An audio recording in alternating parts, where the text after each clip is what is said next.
evened up the score between the two teams. RPG wasting no time, taking us to the Warhead Junction. But a reminder, their older strategies slightly less viable because a lot of it involved that split push Illidan style, which has been nerfed. Yeah, it has been nerfed. It is still doable, though, I would say. You just need to play it a little bit more carefully, a little bit more, well-coordinated, because you now need to track Illidan's cooldown on the hunt a lot more than before. Not the win-loss ratio I expected. Like, RPG, I can remember the game. It was against CE, I believe, actually, where they were just dominated the map but lost in the late game. I think that's the situation we're talking about here, so that would be why they currently have the 0% win ratio. But if they use that same style they used to get CE, I am confident that SOA would not be able to keep up. Exactly. The favorites coming into this best of two is definitely the team of RPG. They have the better players, unless SOA have trained and exercised like crazy. But from what we've seen last season here, RPG are looking strong. And the respect ban, the ban that many people would have expected against Chicken, is the Illidan, and there we go. Okay, so now here's how you continue this from SOA. Genji ban, you first pick Dahaka, you've already removed 2 picks from Chicken, and you've very much lowered their options for that global style. You can see Wang just like, we wanted that. So yeah, their global potential has already been vastly reduced. They're down to Falstad, Brightwing, stuff like that, ETC maybe. Which I wouldn't hate, like a damage ETC coming in from Chicken, but you've severely lowered their options. No, now we've talked a lot about Chicken and his prowess on those melee assassins, on those aggressive bruiser warriors as well. Let's talk about his best buddy for life, his frontline teammate, the Wang. What are his best heroes, and what should enemies consider when playing against RPG? Wang's his best hero will probably be considered the Muradin. True. Very, very tough hero for him to play, and also has jumped back into the meta significantly. So very, very scary. He's got a pretty damn strong stitches too. I don't think he has a weak tank, but he definitely has preference picks, very much like the rest of RPG. They all seem to have comfort picks. For example, that Greymane here, almost certainly going over to Loktar, and that is a good thing because he's incredible on the hero. And we also have Rhaegar, which is one of Sar's top heroes. Sar very much preferring I'll say a Karazim and Uther or a Rhaegar. Oh yeah. And Loktar, you brought him up a little bit. Keep this guy, in your sights, because last season, if I recall correctly, the statistics spoke a very clear language. This guy, Loktar, was at the top of the damage charts, done per game on average, all the time. He was outclassing people like Melody C, he was outclassing people like Zui in terms of raw damage, so that the Greymane makes a lot of sense for him to use. Greymane, an incredibly flexible hero. He can be played as a poker, a melee attacker like an auto attacker, or, a hybrid in between. You can go for Curse Bullet if the enemy team has one strong warrior that you need to chunk down, or you can go for the throat, which BTG actually did very successfully last game. Very true indeed. We're seeing SOA battling out the Abathur here, which is fair enough. Once again, Chicken very strong on those melee heroes, and Abathur very effective with the 2 heroes that RPG already have. If they put Infinity on that Abathur, it could have been a very scary lineup for them to deal with. So now they're down to what they actually have to pick. They still need heroes for Chicken. They need one for Infinity, unless they want to put Infinity on Greymane. And they need one for Wang. It's going to be Wang and Infinity's hero in the form of Tyrael and Lunara. There is a chance that this Tyrael could be going over to Chicken, but it's unlikely. I was going to say, I can't recall the last time Wang had played the Tyrael. He's more of a traditional main tank player, whereas Tyrael is oftentimes played like a bruiser. So is Wang going to surprise us all, or is it, like you said, going to be a Chicken hero? We're going to find out in a bit. Both options could be viable. I mean, Tyrael as a solo tank, not as popular these days, but definitely doable. Wang has played Tyrael twice so far, and currently has a 0% win rate on it. Well, it's time to break that chain at some point, right? Yeah, there's got to be an end point for everyone here. And once again, we have like we said, the Lunara. This will almost certainly be the Infinity hero. He's played her a couple times, not a huge amount, but enough. Yeah. On the other hand, what can we expect from SOA now? They go for the Li Ming, a little bit of additional damage here. Combine the damage with Falstad, it's pretty solid, and they go for the Anubarak as well. Formerly, you know, they had Tank over in their roster, playing those ranged assassins, playing a beautiful Falstad actually as well. But as we saw in the highlight video, Uncle G plays that hero pretty damn well as well. So could be either way. Yeah. I really want to see what the new players bring to the table here on the side of SOA, like Molly. Yeah. We have no idea. We have no idea. Those are all brand new players. No, I mean, it's taken since April 2012 for SOA to find Molly, but they finally have. They finally have him, and it's going to be Zeratul, a classic for Chicken as the final pick. And now the cards are on the table. The cards have been shown. Chicken on the Zeratul, his go-to standard trademark hero, whereas Wang is going to try and break his loss record of 0% win rate on the Tyrael. Both teams are getting fired up and ready, and if I'm not mistaken, we didn't have those flashy graphics underneath the players' booths before, right? I think those are also new. Flashy graphics? Yeah, like the purple arrows underneath. You're going to be able to see them in a bit. No, there we go. Yeah, the purple arrows are new. They had the screens, but they didn't have the... they weren't animated. They just showed the team name. So sweet. I don't even know how you could set up a better stage for HGC. I think China has outclassed or outdone themselves once again. I'm not sure how to feel about those glasses that we just saw, because they're turtle shell style, which I like as a style, but it's China, so I don't know if it's artificial or not because of fishing laws. I don't know, Tetra. I can't assist you on that. Anyway, cool style. I'm going to assume it's faux, and that will make me happy. So that's all good. But now, though, both teams, very strong compositions. RPG is classic RPG fare. For SOA, once again, they still got some lovely comforts. That Falstad likely going to be played by Uncle G, which is, of course, going to be lovely. And we'll see how this matchup begins. Which team is going to come out of the gate swinging? Now, on a scale from 1 to China, Tetra, how aggressive would you rate both of those teams before we get going? I would say I'll rate RPG on an EU, and I'll rate SOA on a China. There we go. EU versus China. You heard it here. We're gonna dive in that first game between SOA and RPG. We're gonna go to the one and only Warhead Junction as the teams are getting ready. No hype video here this time. I was actually preparing my body for this once more, but I'm not gonna complain. We see SOA on the left-hand side in the blue colors, and they're going to be represented by Fei Yi. On the Dahaka, Uncle G taking over support instead of Fei Yi this time. Very interesting. TY on the Li Ming, Spark BZ on the Anubarak, and Molly plays the Falstad. So I love their role changes. And on the right-hand side, it is RPG, with Chicken on Zeratul, Wang on Tyrael, Sar on Rhaegar, Infinity on Lunara, and Loktar on Greymane. Nothing but predictable in terms of who is playing what. The complete opposite of SOA. Exactly. Absolutely true. So there's going to be a little bit of a clash of styles, whereas SOA is all about aggression, going in very aggressively with the Anubarak and the Dahaka, and maybe even some spectacular Falstad Gust plays. RPG is more about protecting themselves and waiting for the right moment to counter with the Sanctification, with the VP, which is really, really cool to see. And as you said, Tetra, RPG is not on the same level as other Chinese teams when it comes to aggression. They actually try to avoid team fighting and play the map instead in their own very vicious style. Kendrick, you actually hit the nail on the head a little bit more, and I think you realised there, saying protecting themselves and waiting for the opportunity to counter, with Tyrael taking even in death at level 1, getting that extra burst damage on the explosion, which is going to be difficult to land. I'm not so sure about it. Look at the mobility. We have Dahaka, Race Car, Anubarak Tunnel, Falstad Roll, Li Ming Teleport. The only person who's vulnerable is Uther.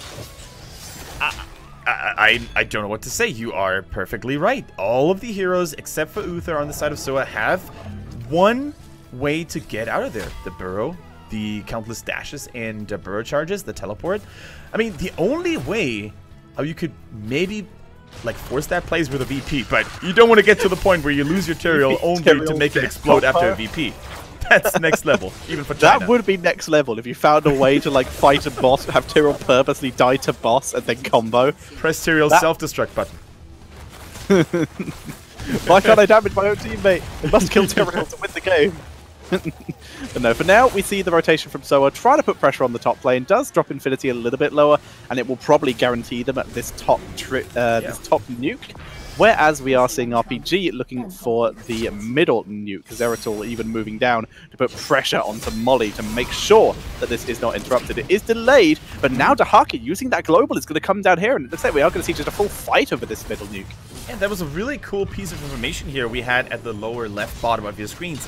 You know, a lot of people always hype Falstad and Dahaka because they're global and they work so well together, but the win rate together is actually only 42%. So, we're going to see if RPG can sort of, you know, confirm that trend, or if SOA is able to finally turn the odds. For now, though, SOA are doing a good job securing themselves 2 early warheads, 2 nukes in their possession currently.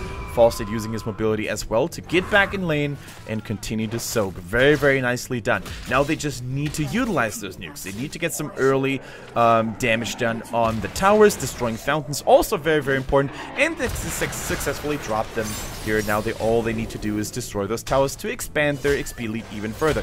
Full combat build, by the way, as indicated by the observer on the Greymane. Indeed, going for that range/melee build. I also slightly disagree with how SOA just handled those nukes. Yeah. If Dahaka had waited a second or two longer, he could have also got the minion wave, like literally just a second or two, and he would have got his team a lot more XP. A little bit harder for the middle lane due to a bit more pressure coming onto it, but they could have potentially done the same thing. They just lost out on some free XP. And already we see a pretty respectable push coming in on the side of RPG in that top lane, destroying 1-2 towers here with the help of a mercenary camp. Keep in mind that the healing totem by Rega also heals non-heroic minions, or allies, I should say. Saw in trouble. Oh, not even Wolf Run. He's just got get sniped by Uncle G. We're already showing up. This is why he's a crowd favorite. Yeah, this is why he's a crowd favorite. This is why he's the key player on the sheets here for SOA. A beautiful Holy Radiant snipe over the wall. You could have argued that Saw could have maybe predicted that, but then again, who predicts that Uther kill? I mean, can't blame him too much. It's a good job he's not using the Terran skin for Uther. Yeah. Oh my It's very humiliating to get killed by that giant plus sign.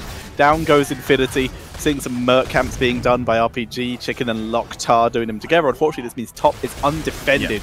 And they will lose both towers here. Picture perfect lockdown here, initiating with a new double stun, then the Uther, then the Dahaka Sticky Licky Tongue, and there was no way for Lunara to get out of there. The Cleanse Rhaegar, of course, was not in range either, but as you said, they got a mercenary camp. They sacrificed a huge portion of their top tower defense lines here, though, in return. So both teams doing a good job playing the map, not really taking too many risks. Unless there are warheads on the map. Of course, Molly, the Falstad, no problem dealing with those fire bats. Ooh, that's an aggressive invade though. But if you have a Greymane in your team, Tetcher, you can clear those mercenaries super fast. Indeed. The Greymane, however, now is a little bit low on mana, so they need to be careful of when they come to this next objective phase. 4 nukes on the map. Infinity is out of there. Does not want to get called out of position here.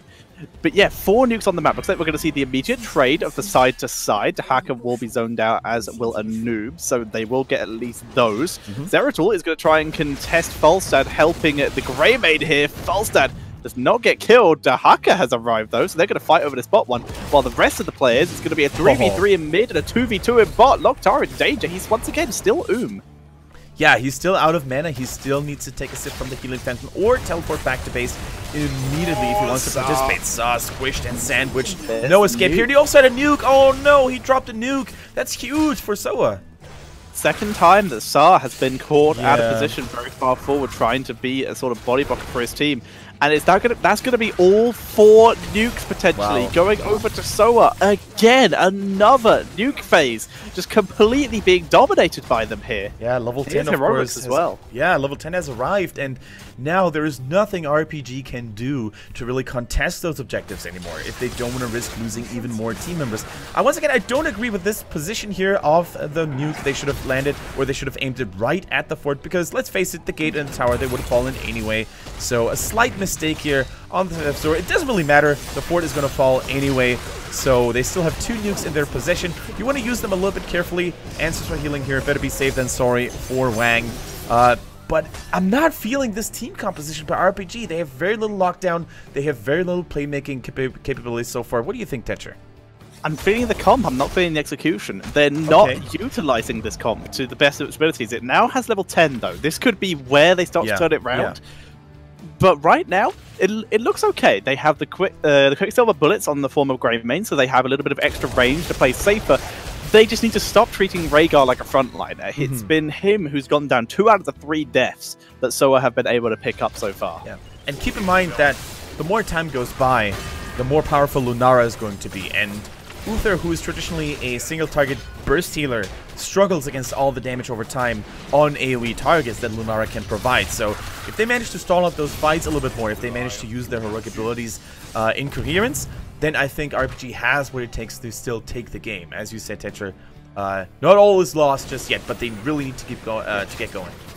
Lunara, by the way, Nature's Culling coming in for the level 7. Now, this could be a counterplay to the potential boss sneaks from SOA, which are very popular on this map to try and sneak bosses. And also just to help clear the bosses. They already have Rhaegar, who is huge boss burst.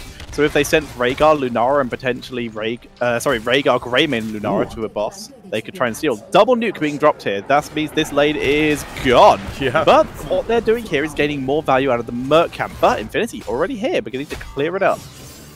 Yeah, and just in case you're wondering where all those juicy HGC... Oh, see a Greymane. Well, that was a pretty sad story here for Loktar. They really need to play a little bit more carefully. But if you're wondering what those cool HGC banners and sprays are, those can be unlocked by cheering for your favorite HGC teams. So make sure to cheer on the official Blizz Heroes channel. Not on this one. This is not an official Blizzard channel. It is the official English Blizzard stream, but you have to use it on Twitch TV / Blizz Heroes. And then you can basically share your your fan feelings in the chat as well. Like I'm gonna do now. You also get cheers in the chat, like Kendrick said. You get the in-game stuff, and you also get the in-Twitch chat stuff, which is always a nice little bit of support. I'm not biased in this game. We see that was Lunara and Rhaegar sneaking a boss there by themselves. Liking that. That's an interesting combo that we don't often see. Yeah, and then the Nature's Culling, of course, makes a lot more sense, right? Because it deals more, or it makes Lunara's poison tick harder against non-heroic targets like bosses. So really, really good stalling by Infinity here as well, keeping SOA busy. But on the flip side, SOA is dealing a lot of damage in the bottom lane themselves, and RPG should really think of defending this. So Wang's coming in. Oh, Cocoon onto the nuke. Don't pop the Cocoon! Okay, he drops Sack. Saves Greymane. He nearly killed his ally there by damaging the Cocoon. Yeah. But now we have Lunara back. This is going to seriously assist him in clearing up this boss. Counter nuke as well to clear it up. This keep, will they save it? Either way, they're going to ignore it and try and move on. 3-man Void Prism cleanse on Lunara, who coming in silenced there, and they're using this as a retreat now. They weren't able to get the Wombo because Tahaka was able to do so much damage and a big silence on Lunara, and the keep goes down. Yeah, beautiful play by SOA. Very patient, good communication there as well. Molly arriving in the nick of time, really saving his team there. Otherwise, I think RPG might have collapsed with a 4 versus 5 situation. Then the keep also failed. Huge hammering here to take it out, and this was a very successful attack by SOA. I do have to criticize RPG a little bit for, defending too late and not decisively enough. Yeah, honestly, like we said, RPG not executing their comp very well in this case. They're putting themselves in too much debt. They're not able to isolate. They're not able to use this composition in the way that they would like to in those big sanctification fights. Sanctification blown way before a fight happened there because of a mistake that Tyrael had already made. And this is a bit indicative of the entire game so far for RPG. Yeah, Uther completed his quest. His Holy Radiance is now going to last a little bit longer. And that is still a huge factor, especially when there is so much burst damage available like Zeratul and Greymane. You really want to have that armor ready. He got nerfed. This is the life patch, ladies and gentlemen. Garrosh is allowed. Uther only providing 15 armor baseline on his trade here. But SOA, they're still relentless. They have the talent advantage. And RPG, they need to go back. They can't fight this. They are trying to retreat. Chicken has VP available, dodges the drag, but Tyrael is down. Can he get enraged to expose someone? Nope. There's the Varro roll. And now, Sub does pop out the cocoon, but Li Ming teleporting past the Void Prism, getting the kill. Here is Falstad. Zeratul in danger, teleports back onto Falstad. Divine Shield having to be used. Now Locktar's isolated. And that's 3 heroes dead. That was kind of baited here as well. The Divine Shield had been ready throughout all these fights, and they thought they could get the punish on Falstad, but Uther here was at the ready. And Uncle G once again with the big life-saving plays. Molly, also beautiful communication between those two, making sure that RPG does not find their rhythm. And RPG, who went in as the favorite, undoubtedly, because they had been performing so well last season, they are struggling pretty hard on Warhead Junction. And it shows that SOA has practiced this map a lot. Double globals, so strong. Really is, and it really does. RPG, it's their map choice as well. They are struggling. They're 2 levels behind, 1 talent behind. What do you do about this? Yeah. They are just getting outplayed at every single turn. Question is, what can they do about it? Locktar gets cocooned again. That's a good one. Sar gets dragged, tried to juke, couldn't do it, gets focus, saves himself this time though, never mind. Li Ming sniper from the other side. Locktar though was able to escape with eyes in the dark after being cocooned. Very Tetra, I think this might end very badly here for RPG. They lost their support. There's no more sustain for that immediate core defense, and it needs to happen here. 3 nukes, 2 have been planted already, and Lunara falls as well, dropping the only defensive nuke they could have used to stall this out a little bit more. Wang follows in suit, and ladies and gentlemen, I think SOA did it, unless RPG manages to pull off a miracle here. Another nuke. The core shields are falling relatively rapidly here, and the death timers are fairly long after 14 minutes into the game. Yeah, that is GG. RPG dropping to SOA game number 1, and that means SOA 1 game closer to completely evening up not just the game score, but the entire map scores between these 2 teams.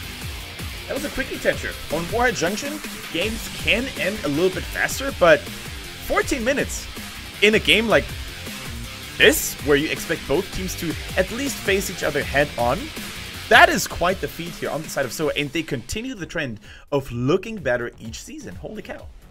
They do. Those roster swaps working out in their favor this time, and RPG, not a great start for them, at least so far.